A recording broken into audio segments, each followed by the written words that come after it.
Hello everyone and welcome to this episode, the Impact one of the Women Talking About Learning podcast.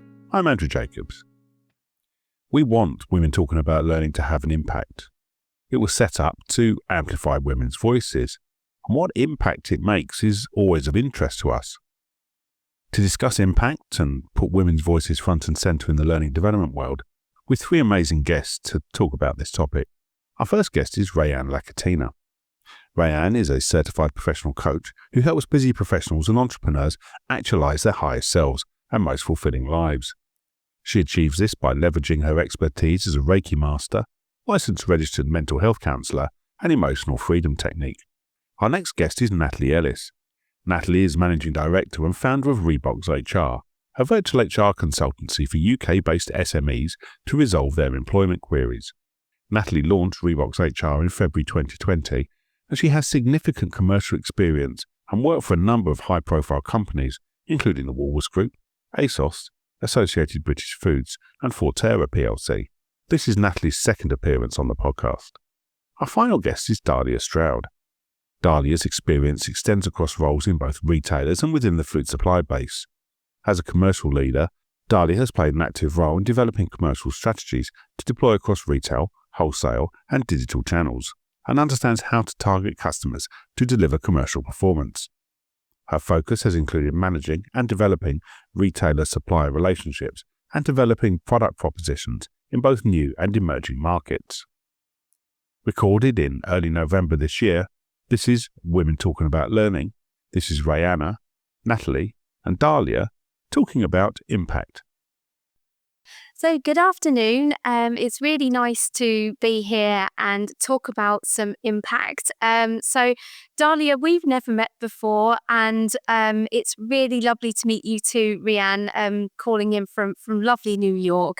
It's been great getting to know you guys off camera. So it's now time to get into the swing of things in the studio. So we're talking about impact today, and I think the first question that comes to mind for me is, what kind of impact or how valuable do you think impact actually is within business and for women as an overall view? Oh, I think it's invaluable, to be honest, to have impact right from the beginning. And one of the reasons for that is that you have such a small amount of time to create impact or to kind of influence someone when you meet them and to kind of get them interested as a hook when you're talking to them. So a lot of work that I do is in the training arena.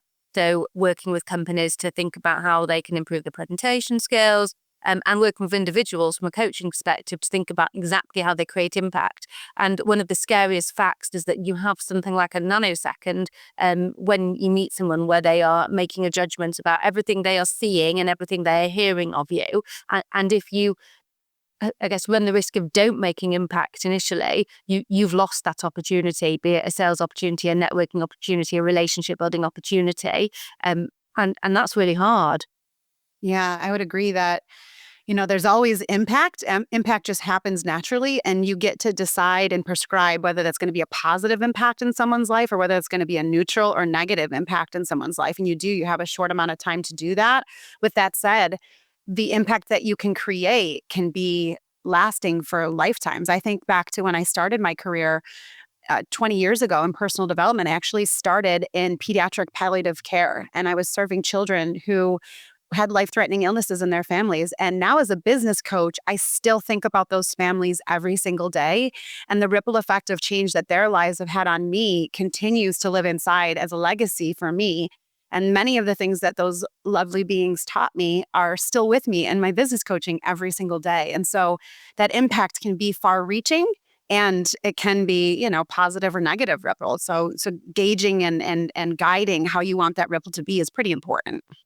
I love the idea that, impact can be made instantly, but then it can last a lifetime in terms of the ripple effect and the legacy it creates in your mind around something. So that's really fascinating. Mm-hmm. Yeah. We often underestimate our impact on things. So in my role now, I still get people that I've worked with over 20 years ago getting in touch and saying, Natalie, I know that you can help fix this problem. And I think at the time, you don't really acknowledge that you've done a job well done. We're not very good at acknowledging that ourselves. And I think it's really important that we start to appreciate those parts of the journey, because we always focus upon, well, I want to get to this stage in my career, or I want to get to this particular result, or I want this house or this car and things like that. And you forget that those are the points that matter, is actually how did we overcome those challenges to be able to get that reputation of those who can be trusted and who can fix problems or can be trusted with certain information and things like that. I think impact is really overlooked when you look at it in that perspective. Yeah, just listening to what you've said there, there's so much around the fact that we almost take for granted what we do on a daily basis and don't recognize that the impact that we're having over time. And so much of that is because life is manic. And we are on a hamster wheel the whole time, running and running and doing and thinking and managing. And actually, if you step back and you say, across a day, across a week, across a month, what did I change? What did I influence? What was the impact I had? You start to recognize those moments in time when you were truly making a difference, either for yourself or, really importantly, for those around you as well. But it's easy to get caught up in the doing, isn't it? And not be able to stand back and look at the trajectory or to appreciate the journey. Yes. Yeah, absolutely. That past impact, the impact that you've already had, is so important to reflect on a regular basis. And I would also say that we get to sort of pre-calculate and predetermine a lot of the future impact that we want. And when we operate from this place, instead of, for example, deciding or not even thinking about getting off the hamster wheel, that we don't have to have that manic life, if we step away and reflect on what things have been like, we can actually create a different future for ourselves as well in the impact that we decide to have. And so if things aren't going the way that we want them to, or maybe we have had a negative impact on someone or something, we can actually change the trajectory of our future by deciding who we want to be and how we want to think and how we want to feel and engage with humans in the future as well. So the integration of the 3 time zones, the past, the present, and the future, is something that I dance in all the time in the work that I do, and just for myself personally, because the past is already gone, it already happened, and reflecting on it is important, but you can't change it. The future's not here yet. And so we can plan for it and play with what is possible, but then we also have to be present here and decide who we're being now. I think that, to be honest, is something that resonates really well with me, because I've got this distinct link between impact, but also what that looks like from authenticity. So when I was early on in my HR career, I was always told, do you know what, Natalie, you're great at what you do, but you just don't have the face that fits. And it really hindered my progression. But what it also did was it really knocked my confidence. And this went on for years, where I thought, well, I'm not really good enough to apply for that promotional opportunity or things like that. So I might as well just stick at what I'm good at. And I think a lot of women are in that position where they're told, actually stick to what you're good at. And it's a really difficult position to be in, because you know that deep down you're capable of more, but you're very reflective on what everybody else around you has said. So when I go to work now, I have that authentic approach in the respect of, I understand the types of people I can work well with, those clients that I can truly add value to. And I know a lot of companies will say, oh, we truly add value, but there's not really much substance to it. I have that deep alignment to what that looks like. And I think that's really contributed to the success of my career, but also the success of my business. So when we look at it, in more of a strategic form, we can translate impact into action and then into what that desired result could be. I don't want to use the word manifest, but working our way through those steps to be able to achieve what we believe is possible. Mm-hmm. Well, manifestation is just belief plus action, right?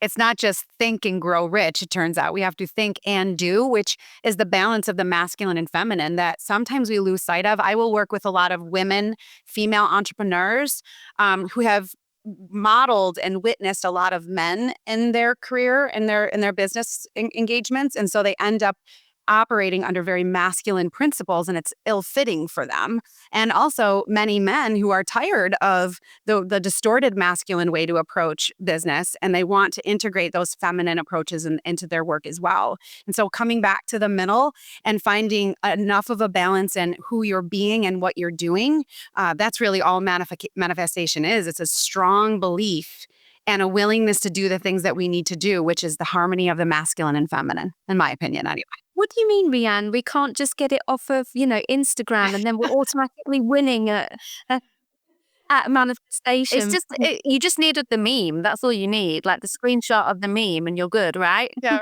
exactly.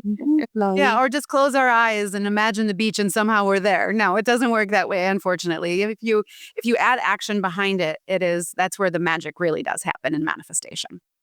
Yeah, I like that, and you've got to be prepared to do the work to make the impact, haven't you? And that is part of it. I think we are unfortunately in a world where a lot of the time I see entitlement rather than willingness to actually do the work, and I think we need to kind of, I guess, cultivate some of that internal fire to say, actually, if I want to make impact long term, there's a little bit of work that needs to come in. Either the work is to recognize that I need to get off the hamster wheel and to reflect on what's going on and to reassess, or the work might be to think about actually who is your support network and how can you galvanize them to be able to help you.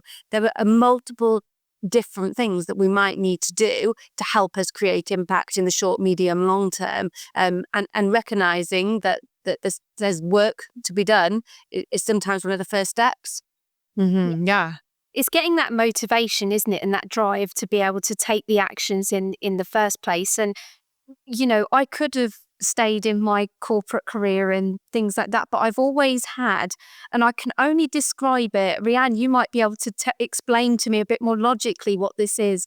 But there is this absolute fire in my stomach that says, I need to do this and I can do this in a way that, one, will not just be impactful, it will be in a way that it really truly supports people. And you kind of use your purpose for good, if that makes sense. Mm-hmm. So I'm sat there and I've got this fire in my belly and I know I really want to do things. But often I found when I was in my corporate roles, it was quite rigid. I wasn't given that autonomy to be able to generate ideas and to be able to put forward suggestions. So I think being motivated to take action in the first place, I think that comes from that fiery pit in your stomach that says you can achieve more. And people often downplay that and go, oh, no, that's for somebody else. That is for somebody on Instagram, with a yacht and a huge house and a car and things like that. So I think that's one thing I'd be keen actually to find out from you ladies is, how do you motivate yourselves to take that action? Oh, good question. And I'm really interested in the idea of motivation theory. So thinking about what motivates any of us to do anything. And actually, I don't know how familiar you are with motivation theory, but for our listeners, I'll describe it. So whenever you are motivated to do things, you have the reasons for doing it. And you have obviously the reasons that might hold you back. And I always describe it thinking about a run. So if you are motivated to do something, it's because A, it is useful, because B, you're going to get value out of it, and C, because you are going to be good at it. So if you think about a run, it's useful because obviously it's good for you. The value out of it is it's time worth spending doing it rather than I don't know, sitting on your phone scrolling or something else. And the fact that you know you're good at it, you might get a personal best is a real motivation to go and do it. But on the flip side, what might hold you back? Well, it's obviously then, do I want to spend my time scrolling Instagram? Maybe I'd prefer to do that than go on a run. Is it useful for me? Well, actually, it's cold outside and there's other stuff that I think might be more useful at that time. And is psychologically, am I going to do it my best if I'm feeling a bit sluggish and I know I'm not going to smash the target or smash the pace I did yesterday? I might choose to not do it. And I think that psychological fear often holds us back from taking action. So it's recognizing that, addressing it, and then thinking about how we can lean into understanding that can really help us be motivated to take action. Yeah, that's awesome. I would absolutely agree that motivation is really an internal mechanism. There's an internal compass that so many people think of the word accountability when they think of the word motivation, and they'll think that someone else needs to hold them accountable even. And motivation and accountability lives on the inside. And that is something that isn't developed internally. And only we internally can motivate ourselves and understand. And so that requires a fair bit of looking in the mirror and reflecting on who we are and what motivates us inside. Natalie, you said something that I must comment on. You said you'd be interested to hear what that fire in your belly is. And I would say, first off, that it is confidence. And so maybe that thing that you had convinced yourself you didn't have, you do have when you think about the fact that you could achieve and that you wanted more for yourself. That's confidence.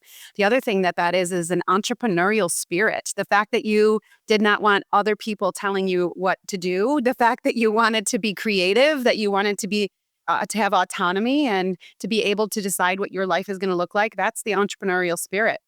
And all of that comes together when you add in and sprinkle in motivation that is clearly discovered from inside of you, because each of us need different things. I know personally for me, what motivates me is my 3 children at home. And being a mother has become one of the most motivating elements that I could not even begin to describe before I had these 3 beautiful babies. That, when a first child 7 years ago was placed on my chest after having him, unconditional love bomb happened in my energy. And immediately after, this urgency developed in my body and in my experience, where I realized I was now responsible for this person's life and this person's well-being. And then I started to look at the state of the world in relationship to personal development and the work that I do in motivating, creating impact for entrepreneurs and game changers. And I realized that was how I was going to do my part to make the world a better place, first for him, and then his brother, and then his sister. And it deepened with each welcoming of a new child. And so the dedication to motherhood has actually amplified my urgency and motivation in service to impact for others in addition to them.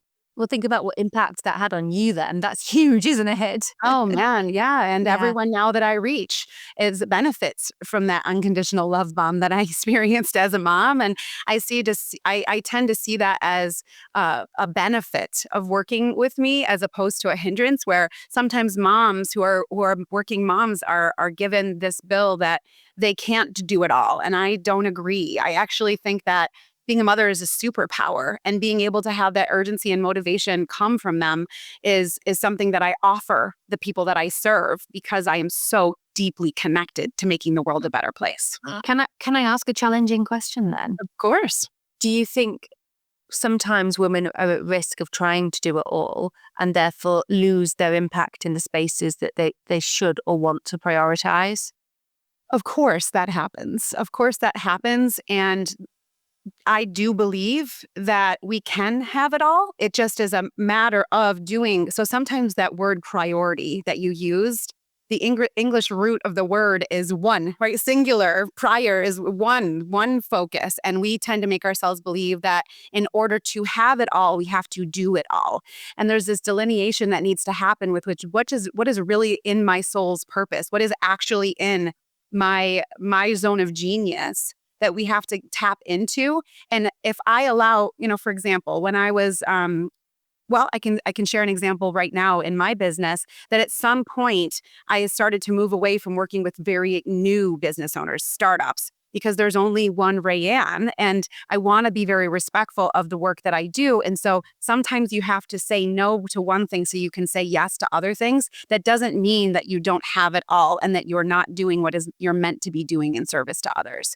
So we have to learn boundaries and scaffolding and the ability to say no to get in line with our priorities. Yeah. And I think that, there's another whole kind of conversation, isn't there, about how do you say no with the right impact? So how are you really clear on who you are, and I love the phrase, I think it was Brené Brown, wasn't it? Know what you stand for and stand for 100% at the time. That means that it's really easy to create boundaries. It's really easy to say no, and to be clear, how you're going to have impact and what spaces you do and will choose to operate in. And I think sometimes, the expectations of us as women is that we can and should be doing everything. We take sometimes a lead role in parenting, and I'm not necessarily sure that is right, but it happens. It still happens. And we want to prove ourselves in the workplace as well. And we want to be us too. We want to be everyone. And we want to be impactful doing all those things. So thinking about how we can be ruthless almost in where we choose to have impact is important. Mhm. Yeah, I think definitely being one thing I was really bad at, and I will never forget it, is I used to say yes to everything. If it was friends going out for dinner, it didn't matter if I didn't have any money in my bank account. That's what a credit card's for, right?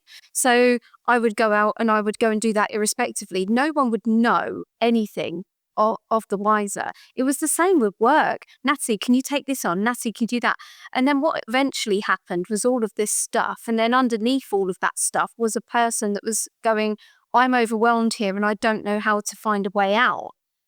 So I think there is this, or it seems to be, whenever we see the press or media, I think this is worldwide as well, of women in work, you see it almost like it's a negative spin on it, where it's like, well, women should be raising families, and they should be supporting their partners, and we have to wear so many different hats. And I've tried explaining this to my husband on multiple occasions. He says, just take a step back and just actually appreciate where you are right now, because it's very easy to get caught up in what does the business need, or what do my friends need from me? What do I need to do this weekend?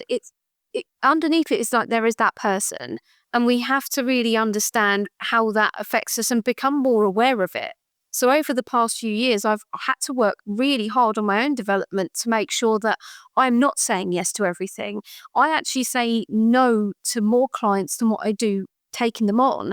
And it's for various reasons. But if I can't add impact to that client, or they're not going to take the advice, or, they're going to feel like they're not getting a service for the money that they're paying. So there's no point, trying to sell them something that they're probably not going to use. So I think being aware and saying, well, actually, we don't work with everybody, it really gives you that confidence and belief in what you actually do, so that you're then not having to juggle all of the plates. And I look at one task at a time, you'll be pleased to know, Rianne, I don't look at absolutely everything. In the same thing, I don't have an endless to-do list like I used to. Gosh, Yeah. that went straight in the bin, because it's just overwhelming. You walk in, you're like, oh my gosh, what have I got to do today? And it's overwhelming before you've even had your cup of coffee. So it's just taking that time to see what works for you, and everyone works differently. So yeah, I mean, I'm sat here and I've got a desk full of crystals that give me energy in different ways. Love a crystal. Yeah, I'm my favorite is the rose quartz, and I think that you have to love what you do. So that big lump of rose quartz, I'm not going to pick it up because it's huge. It's there, and it was a gift from Faye, who works with me. So yeah, and I treasure those things a lot more than having lots of stuff now. So yeah, learn to say no. It Yeah. has so many benefits. You also don't need to have 4,000 hats. You can just be one human being having lots of experiences. And we are taught to compartmentalize all of the different parts of ourselves. Like we have to leave work at home and home at work, or whatever we're in the moment. We have to separate out who we are as a human being. But when we can really integrate who we are into one person, having lots of experiences, it can be so grounding to think that we can be the same person everywhere. We don't have to be a different person in different places. When I give that invitation to people and offer them permission to just be them, you see their bodies melt and this relief wash over them, and that authenticity, that alignment in who they are to be able to really fully become one whole human is one of the greatest gifts that you can give someone. And of course, that would create an impact on I their. was going to say that surely makes them more impactful as Yeah. well, because it's back to that stand for yourself 100% of the time in terms of knowing what your values are and sticking to it. Whatever. I love the way you've just described that, rather than hats. It's the multiple experiences that you're having, multiple interactions. And that is multiple impacts, isn't it? That you are having on different people you meet every day, be it in the workplace, be it during a training course, be it in the supermarket. These are all interactions and impact that you are having. Mm-hmm. Yeah. I have to ask you both the question around. So I've heard this several times from female business leaders that I work with, and they say, "Well, Natalie, I have a work." Then they'll say their name, and I'll have a sociable, and they'll say their name, and I have a family version of me, and then there's another version of me that comes to work, and there's a version that is ultra confident that goes into the boardroom type situations, and I'm like, that is exhausting. But do you think that that's common, that we feel the need to kind of almost become a chameleon when we're, in different environments and things like that? I would call that a fractured sense of self. Yes. And that's exactly what I'm talking about. That if you feel like you can't be you everywhere you go, it is exhausting. There are some people that's their natural, they're more like water and they fluidly experience different environments. That's their personality trait. And so they don't feel fractured when they are more of a chameleon archetype. But there are others who have developed or have become this fractured self, and they're not truly aligned with who they are in one place versus the other. And that can be incredibly detrimental to confidence, to wellness, to health, to finances, to parenting, to marriage, across the board. That fracturedness literally damages the internal ecosystem. Yeah, I've heard it said from male business leaders as well that I work with, and they're like, "Oh gosh, I've got to do this for my wife, and I've got to juggle the kids." And so I don't know if it's specifically a female thing, but I have had that experience with male business leaders as well. Yeah, it is both. Absolutely. Yeah. And it is exhausting, isn't it? We all know it. Even just being in different spaces is exhausting. So trying to be different people in different spaces is exhausting. And I love the phrase, no one buys from someone who's confused. And think about how confusing that is. In business, trying to be all things to all people, but not truly being yourself, isn't the best space to be in. Yeah. I do have to ask you both, do you have any particular people that inspire you, that look up to you and have kind of shaped the career that you've gone into now? Ooh, that's a really good question. And I think for me, going back to what Rayanne said, it's not actually one person in particular. It's experiences. It's a combination of the parts. So the good, the bad, the ugly, in terms of some of the weird and wacky experiences I've had in the workplace have definitely shaped who I am as a leader, how I interact with people, and how I show up. Do you know what though? One thing does stand out for me. I had, when I was relatively new senior manager in one of the organizations I worked in, I worked for a vice president, and she was brilliant at engaging with every single person at every level exactly the same. She had a brilliant relationship with the people who delivered the post, and she would give them as much time walking past her desk as she would the CEO. And for me, that level of integrity, that level of authenticity, and that level of kind of decency, actually, in terms of respect for the individual, was huge, and very telling about her as a person. And she was a great person to work for. I thoroughly enjoyed everything I took from her. And I think, that for me was one thing that really stood out in terms of personal impact. Yeah. I also love how you're speaking to, there's impact in our life from our past where you learn something that you don't want to replicate. Like, oh, that's a model for no thank you. Yeah. We've all seen that. Use some of those experiences that we've had in our past to say, this was really hard and challenging, maybe even traumatic for ourselves. And those actually become incredible shapeshifters for us and our purpose and our path as well, as the people who create an incredible positive impact for who we become. And yes, there's a beautiful patchwork quilt of those that I will say no thank you to, and those who I welcome and emanate and am grateful for every single day. And either way, I'm grateful because those lessons came to me on purpose, and they're meant to be, and they've shifted and shaped who I am. And so, yeah, it's a beautiful culmination of many, many, many leaders and many, many, many no thank yous. How about you, Natalie? Do you have someone in mind? You asked such a great question. I've drawn inspiration from so many different places over the years. Like Dahlia mentioned, I did work for an incredible head of HR who gave me my first break into a HR role. And, I was up against some really experienced candidates and I had none. I was a customer service agent taking complaints day in, day out. But I really knew that I wanted that career in HR and I wanted to succeed. So, oh gosh, I just remember going for this interview. It was the 9th one I'd had that week. It was exhausting. It was the last one on a Friday and I was adamant that I wasn't going to get it. But it was one of those, when you sat outside and you're all in a line and you're waiting to be called in. And I was the last one to be called in and all of these girls and gents were coming out and they were all like, oh, it went really well. She's really lovely. Good luck. And because there were so many, they were in like 15, 20-minute spots. So you kind of had to go in, present what you were, run through your CV, and then explain why you wanted that job. And all I simply said to her was that I know you've just seen a wave of candidates that are experienced more so than I. And I want to assure you that this isn't a job to me. This is the start of my career, and I will be molded to whatever you need me to be to make that successful. And she said that is the best answer I've had all day. She said to everyone else, it is just a job, but to you, this will change your life. And it really did change my life. And I started on the Monday. So she offered it to me on the spot and said, I'll see you on Monday morning. And, it was just absolutely an incredible moment that I'll never forget. So I really take inspiration from that moment. And I've always treated people the same way that she did. And that's to give people a chance.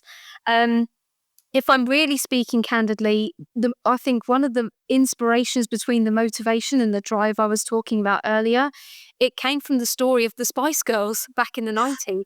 They were rejected from hundreds of record companies and they were told they were no good. They just didn't fit the narrative. And their journey was just like, no, you knock on enough doors and the right one will open for you. It's just a matter of belief and actually being able to have the confidence to keep dusting yourself off, get back out there and do what you do best and what you love. And that's kind of the lesson that I took from that. I do actually have a picture of the Spice Girls in my office just to remind me of that.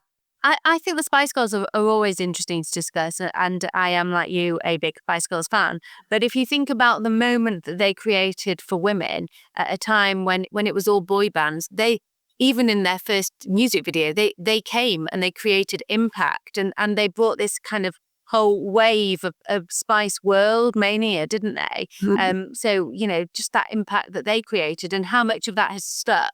And then the identities that were created for them, how they then leaned into that, the impact there, but also kind of all having that individual kind of unique, I guess, whether it's sporty or posh, whatever it was, and something that everyone could resonate with and everyone could find something in one of them that they felt akin to at that moment in time. It was beautifully done and a really great example in terms of branding and impact, I think. Yeah, and they still continue to do that in this day. The impact that they've had on the LGBTQ plus community as well. They said, well, this is a movement. This isn't just about paving the way for women, is paving the way for everybody who feels like they don't belong.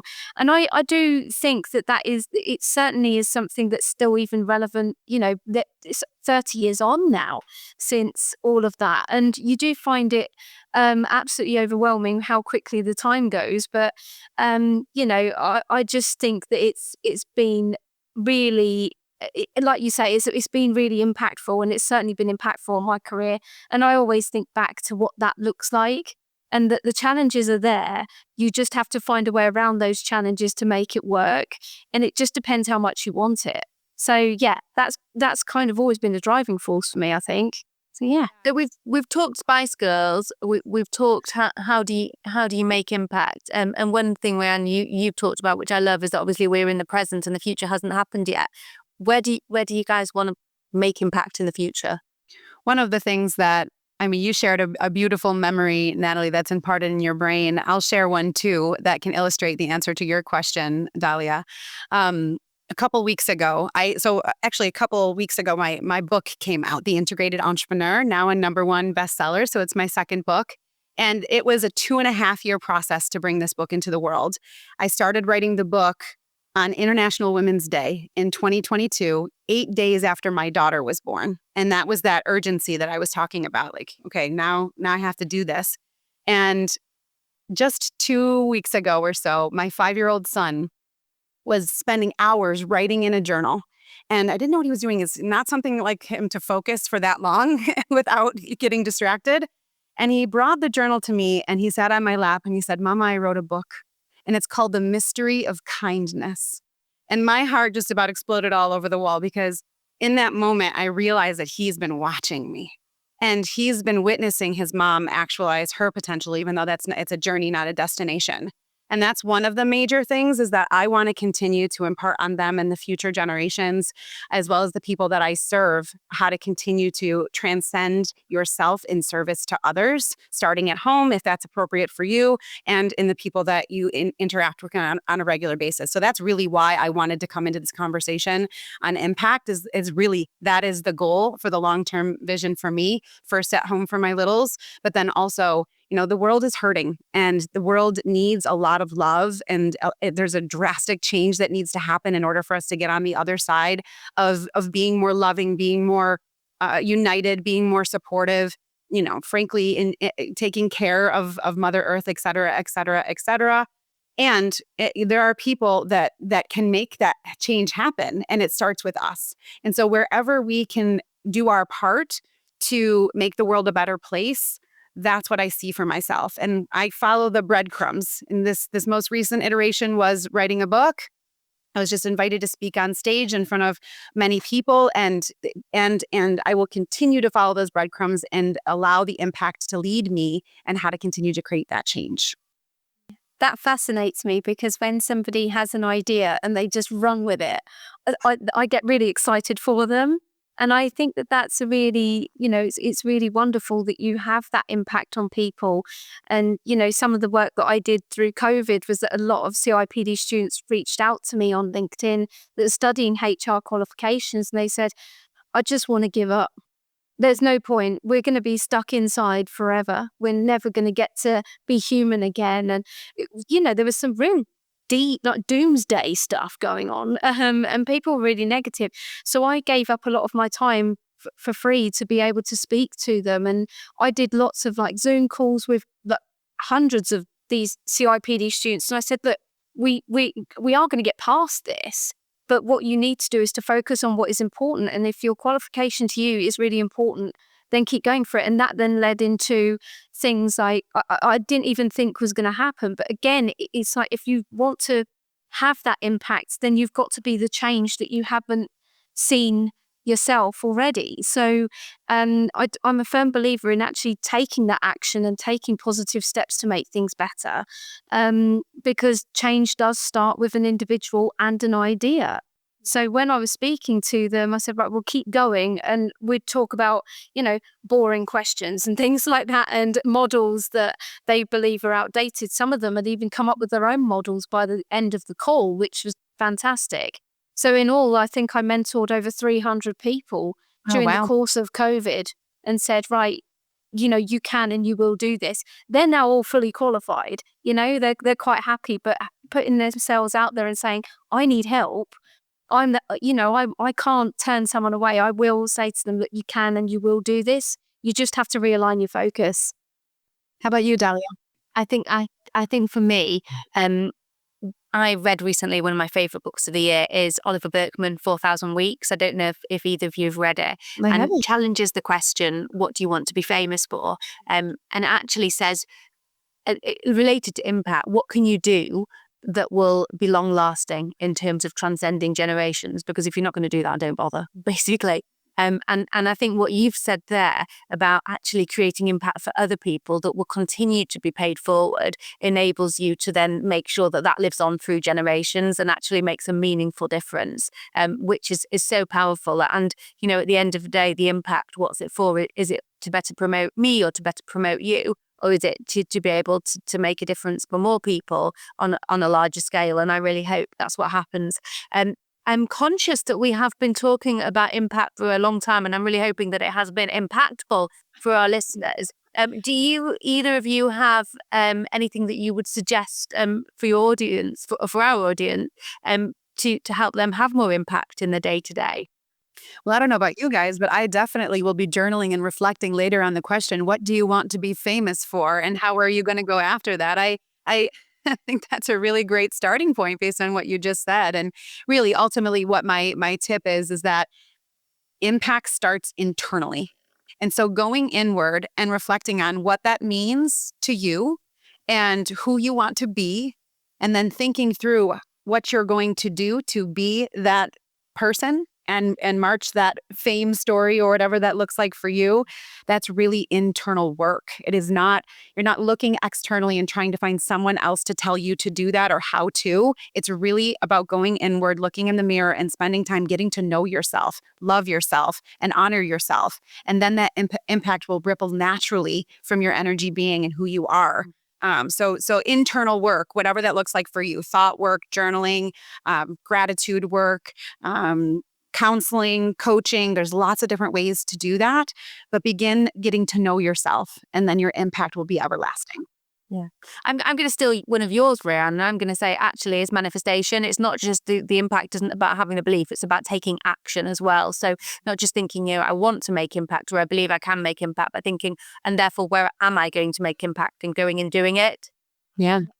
I think from my side, it will be about having the courage to acknowledge that in the first place and then take those steps to be able to step out of your comfort zone and to do that with confidence and authenticity. There's a couple of books that, again, I'm like you, Dahlia, I am a complete bookworm. And I think one of the best books that I've read recently is by Holly Matthews, and that is Being More Confident. And she does some wonderful talks and things like that. She's actually a dear friend of mine. I'm very lucky to have her around. And I also like a book called The Comfort Zone. So that is also something that I felt was really helpful, was to see actually is everything that I'm doing not necessarily the right thing, because we can only be guided by instinct when it comes to the right thing. But I do believe that actually having those external resources to say, well, actually, how you're feeling is completely normal, and this is how you then put this into action. So all of your points have been absolutely fantastic. And I have to admit, it's been wonderful to speak to you all today. I think we could go on for much longer. It's been brilliant. I've really enjoyed it, and so much for me to reflect on personally, but then so much hopefully for our listeners to reflect on as well. Yes, total agreement. Yeah. Thank you, ladies, so much for today. This was such an interesting conversation that could have continued for hours if time allowed. We think it's wonderful to get such a diverse panel together and speak with such breadth and depth on the topic was simply amazing. A massive thank you to Rhiannon, Natalie and Dahlia for their time and fantastic conversation. Their full profiles and contact details are in the show notes, along with links to our website, future episodes and our donation page. We'll be back next week with a very special 100th episode. Who knew that a little podcast that we started 4 years ago would ever reach this milestone? As always, thanks for listening, and we'll see you again soon.